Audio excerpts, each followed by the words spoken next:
ಈ ಮರಳು ಯಾಕೆ ಹೀಗಿದೆ ಅಂತ ಹೇಳುವಂಥದ್ದು ಅನೇಕರ ಪ್ರಶ್ನೆ. ಈ ಮರಳಿನ ಮೇಲಿನ ಬಂದು ಭಗವತಿ ಆರಂಭದಲ್ಲಿ ನೆಲೆಯಾದದ್ದು. ಮರಳಿನಲ್ಲಿ ಇರುವುದು ಸತ್ವ, ಮರಳಿನಲ್ಲಿ ಇರುವುದು ಪಾವಿತ್ರ್ಯತೆ.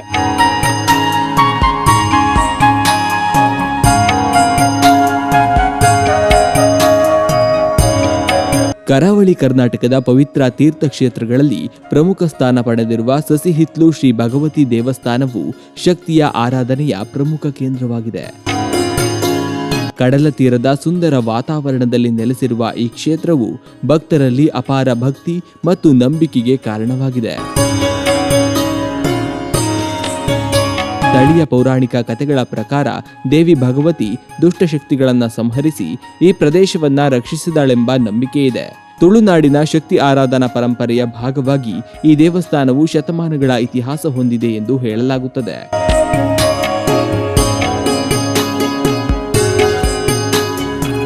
ಹಿಂದಿನ ಕಾಲದಲ್ಲಿ ಗ್ರಾಮಸ್ಥರು ತಮ್ಮ ಕೃಷಿ, ಮೀನುಗಾರಿಕೆ ಮತ್ತು ಜೀವನೋಪಾಯದ ಸಮೃದ್ಧಿಗಾಗಿ ದೇವಿಯನ್ನೇ ಆರಾಧಿಸುತ್ತಿದ್ದರು.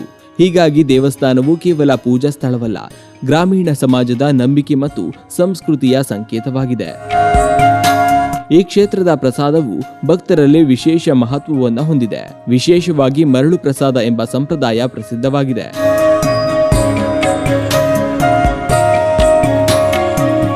ದೇವಸ್ಥಾನದ ಪವಿತ್ರ ಪ್ರಾಂಗಣದಲ್ಲಿ ಪೂಜೆ ನೆರವೇರಿಸಿದ ನಂತರ ದೇವಿಯ ಸನ್ನಿಧಿಯಲ್ಲಿ ಆಶೀರ್ವದಿತವಾಗಿರುವ ಪವಿತ್ರ ಮರಳನ್ನ ಭಕ್ತರಿಗೆ ನೀಡಲಾಗುತ್ತದೆ.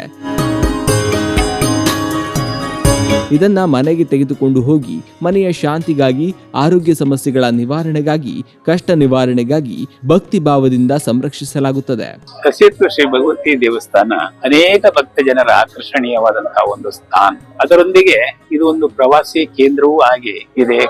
ಕಾರಣ ಪಶ್ಚಿಮದ ಸಮುದ್ರದ ತೀರದಲ್ಲಿದೆ. ಈ ಕ್ಷೇತ್ರ ವಿವಿಧ ಹಂತಗಳಲ್ಲಿ ಬೆಳವಣಿಗೆ ಆಗಿದೆ.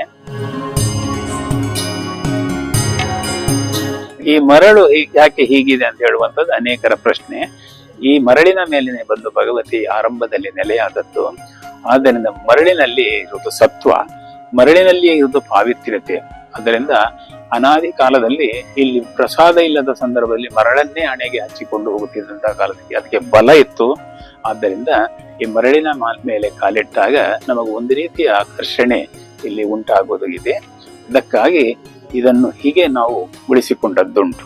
ಪ್ರಶ್ನೆಯಲ್ಲಿ ಕಂಡು ಬಂದ ಪ್ರಕಾರ ಈ ಮರಳನ್ನು ನೀವು ತೆಗಿಬಾರ್ದು, ಅದು ಹಾಗೆ ಇರಬೇಕು ಅಂತೇಳಿ ಸೂಚನೆ ಕೊಟ್ಟಿದ್ದಾರೆ. ಆದ್ದರಿಂದ ನಾವು ಉಳಿಸಿಕೊಂಡಿದ್ದೇವೆ.